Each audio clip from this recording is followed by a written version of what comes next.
샬롬! 사랑하는 이곳이 교회 성도님들, 지난 한 주간 즐겁고 행복한 한가위 보내셨나요? 지난주 전쟁과 같던 추석을 무사히 보내고 드디어 가을의 초엽을 마주하게 됩니다. 사실 전 이번 추억은 즐겁고 행복한 시간을 보낼 수는 없었습니다. 코로나19로부터 강력한 한방을 먹었기 때문입니다. 지난 9월 5일 확진이 돼서 추석 기간 동안 정말 고통의 연속이었습니다. 제가 혼자 아팠다면 조금 수월했을 것 같은데 저희 둘째 딸까지 함께 확진이 되어 더욱 힘겨운 시간을 보내게 되었습니다. 둘째 딸은 메니에르를 앓고 있어서 코로나19 증상 외에 걷기 힘들 정도의 어지럼증까지 수반이 되어 아직까지 완전한 회복이 이루어지지 않았습니다. 다행스럽게도 저는 이제 모든 건강과 삶의 일상이 회복돼서 이 시간 성도님들께도 인사를 드릴 수 있으니 얼마나 감사한지 모르겠습니다. 요즘은 가을이 왔다고 알려주는 것처럼 날씨도 제법 선선하고 하늘도 투명하리만치 파랗게 물들어서 너무 아름답습니다. 곧 다양한 과실과 곡식들이 들판 가득 풍요로운 노래를 부르게 될 것입니다. 이 가을 이곳이 교회 모든 성도님들의 삶 속에도 더욱 풍성한 은혜와 여유와 평안이 넘치시길 간절히 소망합니다. 오늘 우리에게 하나님께서 허락하신 본문은 요한복음 6장 51절에서 58절까지의 말씀입니다. 이 시간 성령님의 인도하심으로 하나님께서 들려주시는 말씀을 듣고 그분의 온전한 뜻을 깨달아 삶의 모든 자리마다 주의 뜻을 실천하는 은혜가 이곳이 교회를 통해 예배하는 모든 성도님들에게 넘쳐지기를 기대합니다. 요한복음은 예수님의 사역을 따라 예수님의 이적과 기사를 중심으로 한 전반부와 예수님의 순환을 중심으로 한 후반부로 나누어지고 있습니다. 오늘 본문이 속한 전반부는 예수님의 표적의 책이라고도 부릅니다. 그 이유는 요한복음 전반부인 1장에서 12장까지의 내용들은 예수님이 일으키신 표적과 기사의 내용들로 구성되어 있기 때문입니다. 이러한 예수님의 표적들 중 오늘 본문은 오병이어의 기적으로 불리는 6장 1절에서 15절까지의 말씀을 이어가는 내용으로 되어 있습니다. 예수님께서는 자신을 따르던 무리들을 위해 오병이어의 기적을 통해 그들의 줄인 배를 채워주셨습니다. 이 사건을 통해 이스라엘의 무리들은 예수님을 언약의 메시아로 인식하기 시작합니다. 그들은 자신들의 궁핍과 굶주림을 현실 속에서 해결해 주신 예수님께서 동일한 현실 속의 로마의 압제와 핍박 속에서도 자신들을 구원해 줄 것이라는 이상을 보게 됩니다.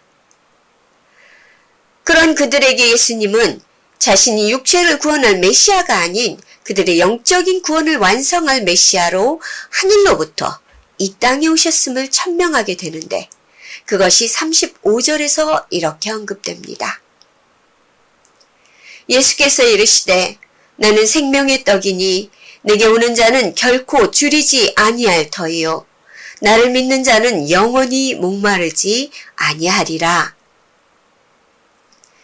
예수님은 자신을 생명의 떡이라고 소개하면서 고통받던 이스라엘 백성들에게 예수님께로 나오는 자들은 자신을 통해 세상의 억압과 궁핍과 결핍에서 자유로워지고 해방될 것이라고 선포하고 계십니다.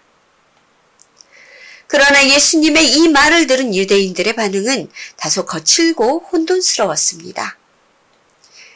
예수님께서 말씀하셨던 자신을 믿는 모든 이들이 영생을 얻게 될 것이라는 말씀과 자신이 하늘에서 내려온 생명의 떡이라는 말씀을 이해하기에는 유대인들의 마음이 너무도 강팍했기 때문입니다. 그들은 이 말씀을 은유로 하셨다는 것조차 깨닫지 못한 채 수군거림을 이어갑니다. 그들은 예수님이 하늘에서 온 사람이라는 말을 수긍할 수 없었습니다. 왜냐하면 그들이 알고 보았던 기억으로 예수님은 목공 요셉과 마리아의 아들이었기 때문입니다. 유대인들의 이러한 수군거림을 보시고 예수님은 다시 한번 자신을 생명의 떡이라고 강조를 하며 유대인들이 신성하게 생각하는 출애굽 당시 하늘로부터 내려왔던 만나를 회상시키십니다. 만나는 하늘에서 내려온 하나님의 양식이었지만 그것을 먹음으로 영생을 얻게 할 수는 없었습니다. 다만 그들의 현실적인 굶주림만이 해결되었을 뿐이죠. 그러나 동일하게 하늘로부터 내려온 떡인 생명의 떡은 이를 먹는 사람들에게 영원한 생명과 자유와 해방을 가져다 준다는 말씀을 하고 계시는 겁니다. 이 말씀을 통해 예수님은 하늘로부터 내려왔던 광야의 만나가 하늘로부터 내려온 생명의 떡이신 그리스도로 대체된다는 것과 그가 바로 그들이 오랫동안 기다려왔던 메시아이신 예수 그리스도이심을 말씀하셨습니다. 오늘 본문은 이처럼 유대인들의 혼란스러운 마음과 함께 시작이 됩니다. 스위스 출신의 문화사학자인 야코프 부르크하르트는 문화를 통해 역사를 해석하는 사람으로 상당히 유명합니다. 그는 각 시대별로 역사를 이끌어가는 중심축이 있으며 그것은 시대마다 변화된다고 말을 했습니다. 예를 들면 그리스 시대에는 예술과 철학이 종교와 정치, 경제의 모든 부분을 선도했다고 볼 수 있습니다. 또 시간이 흐른 후 로마 시대에는 정치가 그 역할을 대신하고 있었죠. 그리고 기독교가 로마의 국교가 된 이후 중세 시대에는 종교가 그 역할을 이어갔습니다. 이처럼 각 시대별로 세상을 선도하는 중심축이 있는 것을 우리도 알 수 있습니다. 그는 다가올 미래에는 경제, 곧 돈이 인간의 모든 요소를 끌고 가는 핵심 역할을 할 것이며 인간의 모든 생활과 사회를 주도할 것이라고 말을 했습니다. 그는 1897년 사망을 했지만 125년이 지난 오늘날 그의 예견이 정확히 적중되어서 현대사회는 물질, 곧 돈이 세상을 이끌어가는 시대가 되었습니다. 우리 시대를 이끌어가는 핵심 요소는 경제입니다. 개인이든 국가든 정치, 문화 전반에서 이 돈이 빠지면 이 시대는 존립할 수 없을 것만 같아졌습니다. 이제 돈이 최고의 권력을 쥐고 있는 셈입니다. 문화와 예술을 사랑하는 이들도 결국 자신이 가진 컨텐츠를 돈으로 환산해 평가받기를 주저하지 않고 있습니다. 정치권에서 역시 돈이 그들의 권력을 유지해주거나 혹은 돈을 통해 권력이나 주도권을 사고 팔기도 합니다. 끝나지 않은 비극이 되어버린 러시아와 우크라이나의 전쟁 역시 러시아의 경제적인 독점욕이 일으킨 사건입니다. 이 시대에는 예술, 정치, 문화, 사회 전반의 모든 통치권을 돈이 쥐고 있는 겁니다. 심지어는 종교까지도 말입니다. 최근 한국갤럽에서 발표된 한국인의 종교와 종교의식이라는 보고서에서는 현재 믿는 종교가 있냐라는 질문에 대해서 그렇다라고 답변한 사람이 응답자의 40%로 나타났는데요. 이 비율은 2004년에는 54%, 2014년에는 50%, 그리고 올해 2022년에는 40%로 나타난 겁니다. 해마다 낮아지고 있는 추세이죠. 이 응답은 20, 30대의 비율이 가장 많이 차지했고 그 이유 중 가장 많은 것이 관심이 없음이었다고 합니다. 종교에 대한 관심이 더 이상 우리 사회 가운데 중요한 내용이나 핵심 내용이 되지 못하고 있다는 반증이지요. 구약 시대에는 바알, 아스타롯, 다곤 등 다양한 우상에 대한 기록들이 참 많습니다. 구약 시대에는 하나님을 믿는 이들과 우상과의 대립들이 자주 나타나곤 했습니다. 그래서 성경에는 우상 숭배와 제작 등에 대한 금지를 명령하시는 내용들이 자주 언급되곤 했습니다. 그런데 무슨 일인지 신약으로 넘어가면서 우상에 대한 것들을 찾아보기 어려워지는 것을 볼 수 있습니다. 심지어 예수님께서도 우상 숭배에 대한 언급을 많이 하지 않으셨던 것을 볼 수 있습니다. 다만 예수님께서는 마태복음 6장 24절에서 돈의 신에 대해 언급을 하십니다. 한 사람이 두 주인을 섬기지 못할 것이니 혹 이를 미워하고 저를 사랑하거나 혹 이를 중히 여기고 저를 경히 여김이라. 너희가 하나님과 재물을 겸하여 섬기지 못하느니라. 한국어로 번역되는 과정에서 재물이라고 번역되어 그 의미가 희석되긴 했지만 원어인 마모난을 근거로 하는 영어 맘몬은 강력한 힘을 지닌 재물로 사람들의 전반적인 삶을 쥐고 권력을 행사하는 존재로 예수님께서 언급하십니다. 예수님은 동시대에서 우상이 사라져서 우상을 언급하지 않으신 것이 아니라 맘몬 자체가 곧 사람들에게 그 어떤 우상보다 강력한 위력을 가졌다고 말씀하시는 것입니다. 이는 예수님의 시대에도 이미 돈과 재물이 삶의 지평을 주도하고 있었다는 것을 말해주기도 합니다. 오병이어 사건은 당시 이스라엘은 로마의 압정에 의해 서민들에게 경제적인 어려움이 많았을 것이며 그들이 끼니를 거른 일이 많았다는 점을 간접적으로 보여주는 사건이기도 합니다. 이런 상황에서 베세다 광야에서의 오병이어 사건은 이스라엘 백성들은 물론 유대인의 관심과 기대를 끌기에 충분했을 것입니다. 보리떡 5개와 물고기 2마리가 장정 5천을 포함한 2만여 명을 먹였던 그 기적을 본 이스라엘 사람들은 당연히 이 예수가 자신들을 실제적인 삶을 구원할 메시아로 여겨질 수밖에 없었습니다. 물론 인간의 삶의 문제는 중요하고 어떤 것도 결코 소홀하게 여겨서는 안 됩니다. 주를 믿는 신앙과 상관없이 어떠한 인간일지라도 존중받을 권리가 있고 우리는 또한 존중할 의무가 있습니다.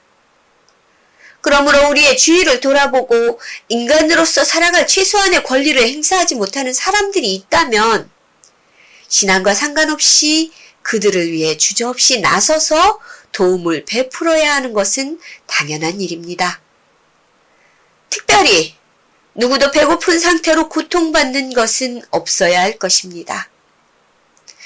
이 시간에도 돈이 없어서 1초에 5명의 어린 생명들이 굶어 죽어가고 있습니다. 이것은 너무도 비참하고 안타까운 일입니다. 우리가 물질로 그들을 도울 수 있다면 그것은 우리에게 너무도 귀하고 감사한 일이 아니었을까요? 죄로 물든 우리들의 마음이 이러한 고통 가운데 있는데 이들을 향해 이처럼 안타까운데 하물며 우리 주님께서는 긍휼을 베푸실 대상들을 향해 어떠한 마음이셨을까요? 예수님은 결코 어려운 이들을 외면하는 일이 없으셨습니다. 매일 그분 앞에 늘어선 수많은 병자들을 주저없이 치유해 주셨습니다. 심지어 세상의 지탄을 받는 세리와 창기 그리고 기득권자들조차 그분은 먼저 다가가서 친구가 되어주셨습니다. 그리고 삶이 기본이 되는 의식주 문제 역시 예수님은 가볍게 여기지 않으셨습니다. 누가복음 5장 1절에서 6절을 보면 베드로가 고기를 잡지 못한 채 실망할 때 예수께서는 그 어부의 배를 가득 채워서 기쁨으로 변하게 만들어 주시기도 합니다. 하지만 예수님의 이러한 베품과 나눔의 관점은 달랐습니다. 예수께서는 만선의 기쁨으로 가득한 베드로를 향해 더욱 큰 기쁨의 사명을 제시해 주십니다.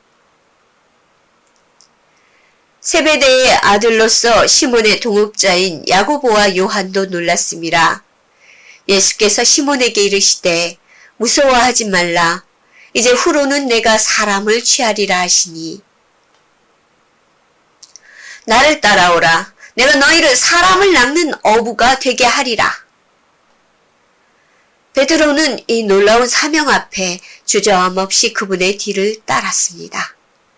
그분을 신뢰할 수 있었기 때문입니다. 이 말씀을 통해 주께서는 우리의 관심이 그저 먹고 사는 차원에 머물러 멈추어서는 안 된다는 말씀을 시사하고 계십니다. 우리에게 반드시 필요한 물질이지만 우리의 관심이 그것에서 벗어나지 못할 때에는 얼마나 끔찍한 사건들이 이 세상에 가득하게 되는지를 우리들은 이미 너무도 잘 알고 있습니다. 물질에 대한 소유가 우리의 관심의 전부가 되는 순간 우리는 하나님께서 이 땅에 내려보내셨던 생명의 떡, 곧 예수 그리스도께서 우리에게 부여하신 영원한 생명을 부인하게 됩니다. 그래서 예수님께서 두 주인을 동시에 섬길 수 없다고 주의 말씀을 우리에게 주셨던 것입니다. 우리의 관심이 물질과 돈에 치우치는 순간 우리는 영원하지 못할 것에 우리의 삶을 저당 잡혀 살아가게 될 것입니다. 인간의 이기적인 소유욕은 단순히 먹고 마시는 충족에 그치지 않고 타인에 대한 배려를 잃게 만들고 자신의 곳간을 채우는 욕심에 열중하게 만들 것이 분명하기 때문입니다. 이 시대의 많은 이들이, 우리들이 그런 관점을 가진 삶을 살아가고 있기에 어디선가는 굶주림으로 목숨이 꺼져가고 있고 폭력으로 고통받고 있고 외로움에 지쳐 삶을 포기하고 있는 것은 아닌가 이 시간 생각해 봅니다. 만약 우리가 그런 삶을 살아가고 있는 것이라면 저는 감히 말을 합니다. 우리가 살인자요, 폭력배요, 방관자라고 말입니다. 물질의 신, 돈의 신, 만몬은 결국 우리의 욕심을 먹고 거대한 권력을 가진 존재로 이 시대를 이끌어가고 있습니다. 예수님께서 하나님과 우리의 관계를 깨트릴 존재로 만몬을 언급한 것은 이러한 까닭이 아니었을까요? 도널드 휘튼이라는 신학자는 자신의 저서 당신의 영적 건강을 진단하라는 책에서 영적 건강을 진단하는 10가지 질문을 제시하고 있습니다. 그 중에서 첫 번째 질문이 당신은 하나님을 향한 목마름이 있는가? 라고 합니다. 오늘을 살아가는 그리스도인들에게 이 질문은 너무도 중요한 이야기를 전해줍니다. 우리가 하나님을 믿고 예수 그리스도를 구주로 고백했다고 말은 하지만 과연 그것을 어떻게 증명할 수 있습니까? 우리가 가진 성경 지식으로? 아니면 적절한 내용의 눈물 나는 간증으로? 아니면 죽은 힘을 다해 봉사와 헌신으로? 그것도 아니면 교회 내는 큰 액수의 헌금과 헌물로? 이 모든 행동들이 아무리 오랜 시간 동안 수반되고 지속된다고 해도 우리 안에 하나님에 대한 갈증이 느껴지지 않는다면 과연 우리의 고백이 진심이기는 할까요? 그저 습관적이고 타인에 대한 의식적인 신앙적 모습만을 가진 것이 아닌지 우리를 돌아보고 살펴봐야 할 것입니다. 참 감사하게도 오늘 하나님께서 우리에게 주신 이 본문은 예수님께서 탁월한 처방전을 제시하여 주고 계십니다. 56절에서 58절을 우리 함께 소리내어 읽어보도록 하겠습니다.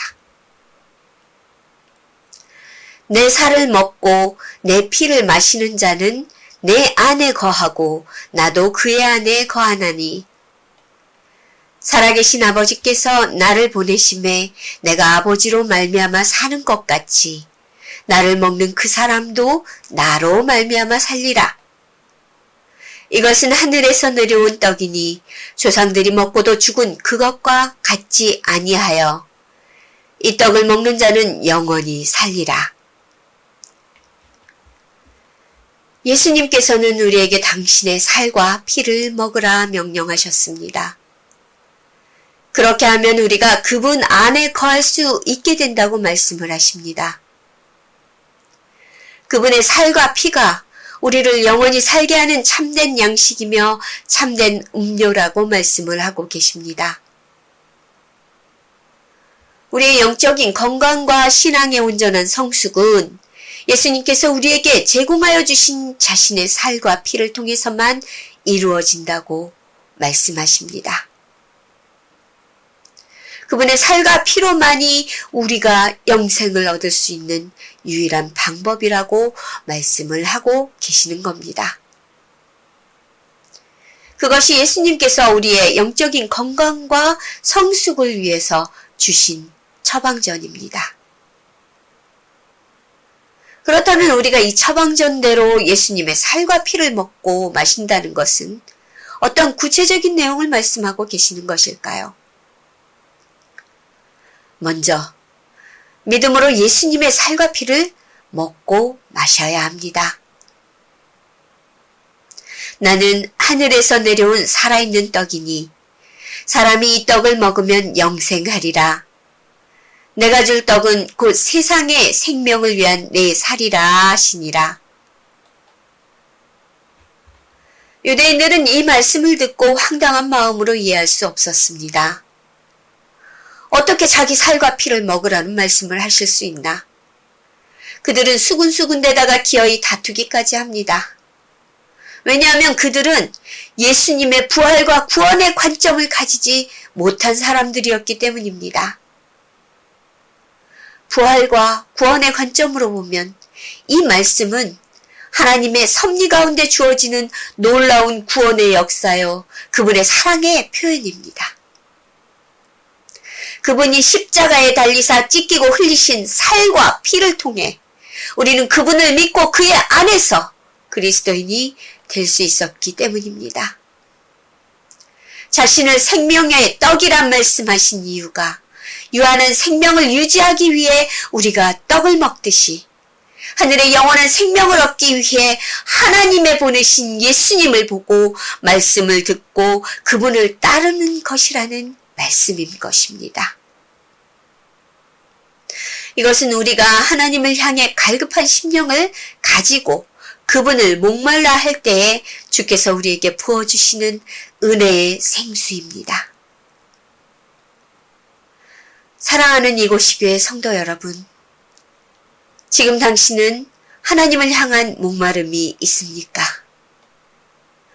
그렇다면 감사함으로 생명의 떡이신 예수 그리스도께로 나아오십시오. 그분이 준비해둔 놀라운 생명의 양식을 감사함으로 받아 드시기 바랍니다. 갈급한 심령을 위해 주께서 예비하신 생명의 양식으로 우리의 삶은 풍성한 은혜 가운데 놀라운 영적 성숙을 이루어갈 수 있게 될 것입니다. 다음으로는 늘 예수님 안에 거하시기 바랍니다. 내 살을 먹고 내 피를 마시는 자는 내 안에 거하고 나도 그의 안에 거하나니. 예수님의 살과 피를 통해 영적인 성숙을 이룬 이들은 곧 그의 안에서 함께하는 자가 됩니다. 예수님께서 믿는 이들을 위해서 세상에 세우신 거룩한 공동체인 코이노니아의 구성원이 되었다는 말입니다.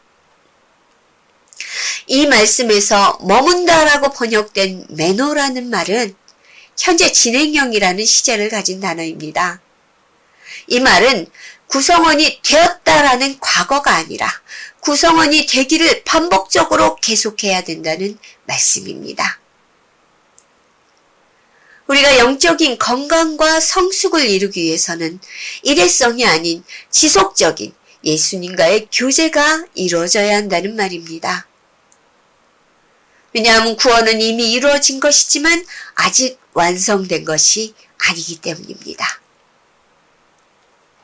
예수님 안에서 우리는 구원의 완성을 위해서 그분과의 교제를 늘 이루어 가야 한다는 말이지요. 마지막으로 예수로 말미암아 살게 된다는 말입니다. 살아계신 아버지께서 나를 보내심에 내가 아버지로 말미암아 사는 것 같이 나를 먹는 그 사람도 나로 말미암아 살리라. 나로 말미암아 살리라. 이 말씀은 예수를 믿고 영생을 얻어 이미 우리가 누리고 있지만 이것이 완성된 영원한 생명과 삶이 아니라는 것을 말해줍니다. 이 말씀에서 살리라로 번역된 제세이는 미래형 시제를 가진 동사입니다. 이 말씀은 곧 우리의 구원이 한 번으로 완성되는 것이 아니라 주께서 다시 오신 그날까지 이루어 가야 하는 것이라는 말입니다. 우리는 그래서 넘어지지 않도록 늘 깨어 두렵고 떨리는 마음으로 이 구원을 하루하루 이루어 가야 하는 것입니다. 하나님의 나라는 예수님의 죽음과 부활을 통해 우리 곁에 이미 왔지만 예수님의 재림을 통해 우리가 그분을 만날 그때에 완성되기 때문입니다. 그 놀라운 시간을 맞이하기 위해서 비록 험난한 신앙의 길이 될 수도 있겠지만 주 안에서 믿고 그분을 기대하며 그분이 예비하신 생명의 떡을 먹고 마심으로 구원이 우리 곁에 완전하게 이르는 그날을 맞이하시기 바랍니다. 우리가 살아가는 세상은 만몬의 논리가 지배하는 세상입니다. 예수님께서 인정하셨듯이 만몬의 세력은 생각보다 강력한 힘과 권력으로 우리를 압박하고 미혹할 것입니다. 이 강력한 세력 앞에 굴복하지 않고 예수님이 가신 길을 따르며 믿음을 지키는 길은 결국 예수님의 처방하신 대로 그분을 믿고 그분 안에서 늘 거하는 것뿐입니다. 코로나로 참 많은 크리스천들의 민낯을 보게 되었습니다. 그러나 이를 통해 주를 진정으로 믿고 따른다는 것이 무엇인가를 또한 돌아보는 시간이 우리에게 주어졌습니다.